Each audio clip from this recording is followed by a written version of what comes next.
Bismillahirrahmanirrahim. Assalamualaikum warahmatullahi wabarakatuh. Bismillahirrahmanirrahim. Alhamdulillah. Alhamdulillahilladzi an'ama alaina bi ni'matil iman wal islam.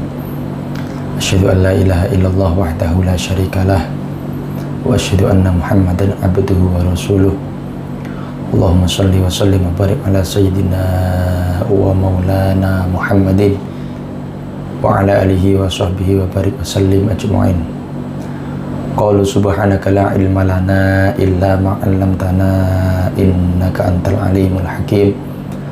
Qala rabbi shrah li sadri wa yassir li amri wahlul 'uqdatam min lisani yafqahu qawli waj'al li waziran min ahli rabbana iftah bainana wa baina qaumina bil haqqi wa anta khairul fatihin. Saudara-saudaraku, teman-teman dimanapun berada, khususnya jamaah kaum muslimin wal muslimat rahimakumullah, mudah-mudahan senantiasa dalam lindungan Allah subhanahu wa ta'ala, amin ya rabbal alamin. Alhamdulillah, pada kesempatan ini patut bersyukur atas kehadirat ilahi rabbi yang mana kita masih diberi kesehatan, kekuatan, sehingga bisa menghembuskan nafas sampai dalam detik ini. Biqaulina alhamdulillahi rabbil alamin. Salat ma'asalam tak lupa tercurahkan keharibaan baginda Nabi Agung Nabi besar Muhammad sallallahu alaihi wasallam, alladzi qad hamalna minadz zulumati ilan nur wa minaz zamani jahiliyah ila zamani al-islamiyah.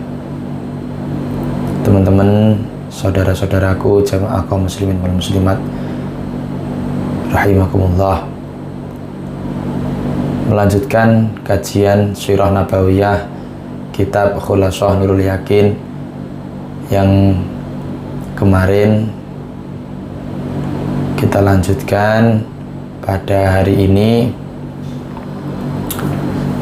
Lanjutannya,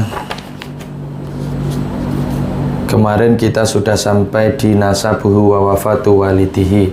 Sekarang kita melanjutkan kajian kitab Sirah Nabawiyah sejarah Nabi sampai ke wafatu ummihi wa hadonatuhu. Bismillahirrahmanirrahim. Qala musannifu rahimahullah wa nafa'na bihi wa bi ulumihi fid dharaini amin. Wafatu ummihi wa hadonatuhu ay hada wafatu ummihi, wafat ibundanya beliau atau meninggalnya ibunda beliau Siti Aminah, wahadonatu, dan yang merawat beliau ketika beliau ditinggal ibundanya. Yang pertama, tuwfiyat ummuhu sallallahu alaihi wasallam, ketika ibunda beliau Rasulullah Muhammad sallallahu alaihi wasallam meninggal, wa huwa fi sadisati min umrih, ketika beliau Rasulullah pada umur 6 tahun. Wahya roji'atun minal Madinah, dan beliau Siti Aminah keluar atau pergi minal Madinah, dari kota Madinah. Jadi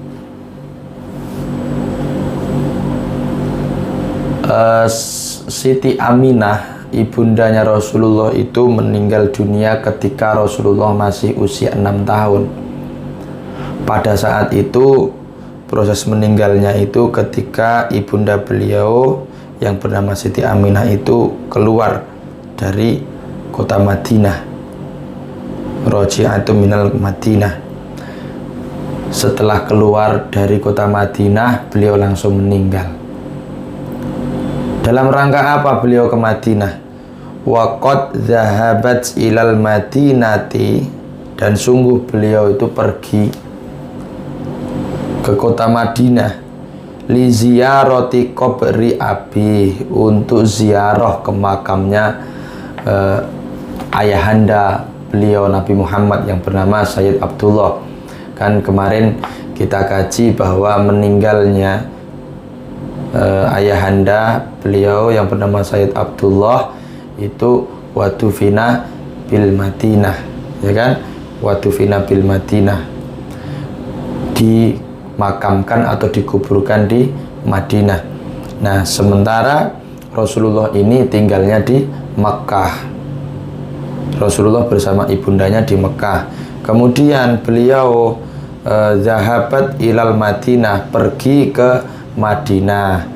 Dari kota Mekah pergi ke Madinah. Untuk apa? Li ziyarati qabri abi, untuk ziarah ke makamnya beliau Sayyid Abdullah.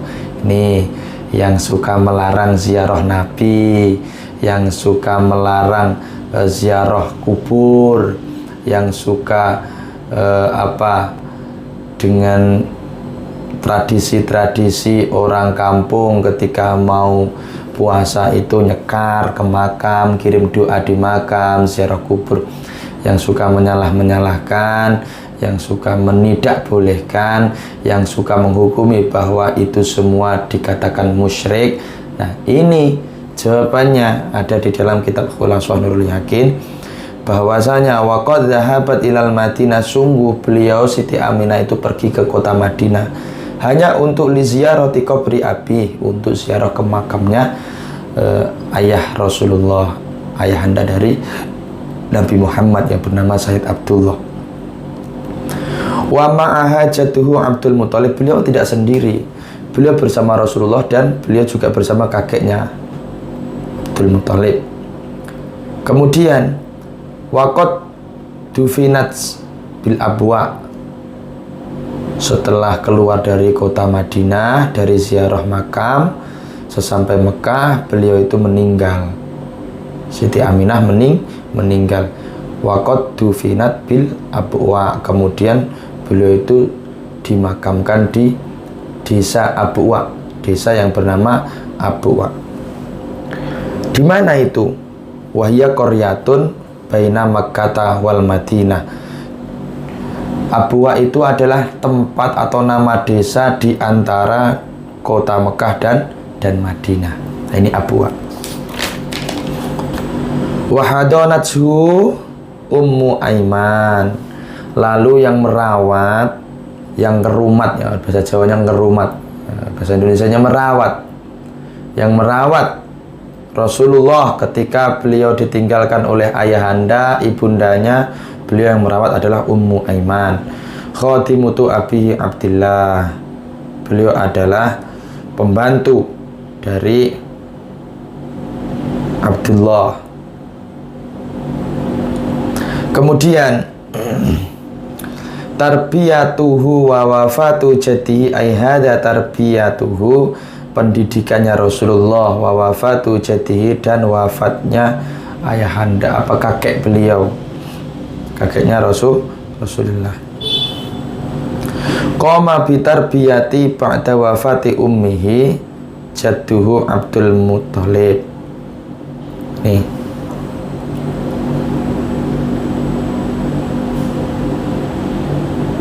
qoma bitarbiyati ba'da wafati ummihi, yang mendidik Rasulullah setelah wafat ibundanya adalah jadduhu Abdul Muthalib, kakeknya yang bernama Abdul Muthalib.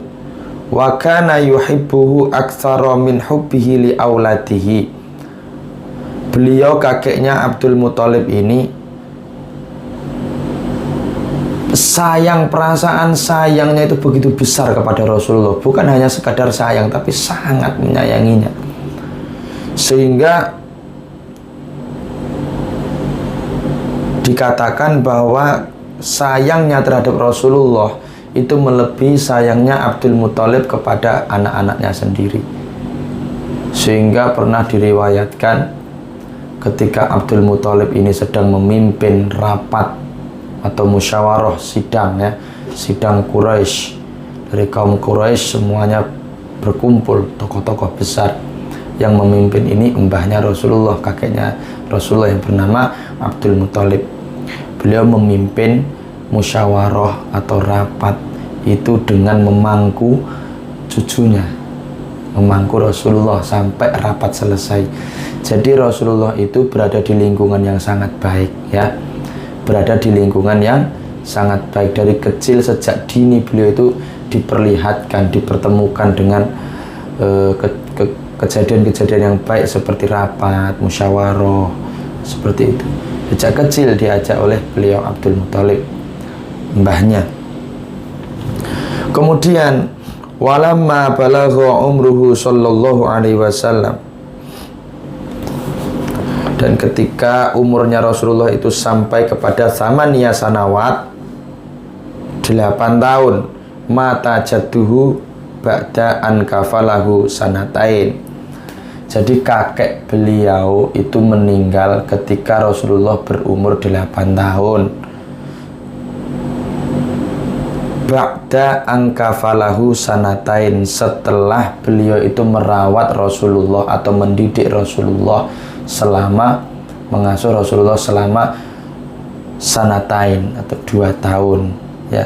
Tadi kan umur 6 tahun ibundanya meninggal, 6, 7, 8, umur 8 tahun kakeknya meninggal. Jadi selama 2 tahun ini kakek beliau Abdul Muthalib merawat, mengasuh, mendidik Rasulullah. Wa ba'da wafati jaddihi, setelah wafatnya kakek beliau yang bernama Abdul Muthalib, kafalahu ammuhu Abu Thalib, beliau diasuh bersama ammahu, pamannya beliau yang bernama Abu Thalib. Wa kana fakiron, pada saat itu Abu Thalib itu fakir, miskin, tidak punya apa-apa. Ini aneh sekali, padahal pamannya Rasulullah itu pakliknya, paklik Rasulullah itu orang-orang kaya, banyak yang kaya. Tapi yang merawat Rasulullah ini malah Abu Thalib, paman yang fakir, yang miskin. Kemudian beliau yakin dengan beliau merawat Rasulullah, beliau sedikit pun tidak terbesit di dalam pikirannya bahwa oh iya, gimana nanti makannya, sementara kami aja sekeluarga untuk makan susah, sekarang tambah lagi jatah untuk keponakan saya Rasulullah, gimana makannya nanti. Tidak ada, yang ada itu hanya yakin. Kemudian apa yang terjadi? Wa wasa'allahu rizqahu, Allah seketika meluaskan rizkinya paman beliau Abu Thalib. Seketika setelah merawat Nabi Muhammad umur 8 tahun, beliau langsung wa wasi'allahu rizqahu, wa wasa'allahu rizqahu, Allah meluaskan rizkinya. Jadi jangankan Rasulullah, kita saja masalah ma'isyah, masalah rizki, kebutuhan itu pasti dicukupi oleh Allah, pasti dicukupi oleh Allah selama ruh masih berada di dalam jasad kita. Selama kita masih hidup di dunia ini, masih bisa bernafas, masalah ma'isyah, kebutuhan itu pasti dipenuhi oleh Allah Subhanahu wa ta'ala. Nahnu qasamna bainahum ma'isyatahum fil hayatid dunya. Ya, sehingga diceritakan dulu itu ada semut yang membawa gandum di hadapannya Nabi Sulaiman. Kemudian semut tersebut menepi ke pinggir sungai. Kemudian muncul katak dari dasar sungai tersebut. Membuka mulutnya, semut tersebut membawa gandum masuk. Kemudian katak tersebut menyelam ke dasar sungai. Tak lama kemudian keluar, dan katak tersebut mengeluarkan cacing dari dalam mengeluarkan semut dari dalam mulutnya. Yang awalnya masuk ke dalam mulut katak dengan membawa gandum, kemudian keluar dengan tanpa membawa gandum. Kemudian Nabi Sulaiman bertanya kepada semut tersebut, wahai semut, apa yang kau lakukan bersama katak di dasar sungai tersebut. Terus mana gandum yang engkau bawa tadi? Wahai Nabiullah Sulaiman, sesungguhnya di dasar sungai itu ada satu makhluk Allah yang bernama cacing. Dia buta dan terjepit di antara dua batu yang besar. Lalu Allah mengutusku untuk mengurusi masalah kebutuhan atau ma'isyahnya setiap hari. Allah mengutusku, memerintahkanku untuk mengantarnya setiap hari. Luar biasa sekali, itu cacing buta yang ada di dasar sungai. Apalagi kita, makhluk Allah yang sangat sempurna, yang kita diciptakan itu bukan dari keinginan kita, tapi karena keinginannya Allah sendiri. Allah yang menginginkan kita hidup di dunia, Allah pula yang akan membereskan atau menyelesaikan seluruh kebutuhan-kebutuhan kita. Ya, orang kita hidup di dunia bukan keinginan kita, tapi karena keinginannya Allah, maka Allah pun tanggung jawab atas kehidupan kita. Kemudian setelah Abu Thalib ini merawat, mengasuh Rasulullah, Allah langsung memberikan rizki yang luas kepada Abu Thalib, sehingga wa kana sallallahu alaihi wasallam fi muddatin kafalati ammihi qani'an bima qasamahullahu wa yassarahu lahu.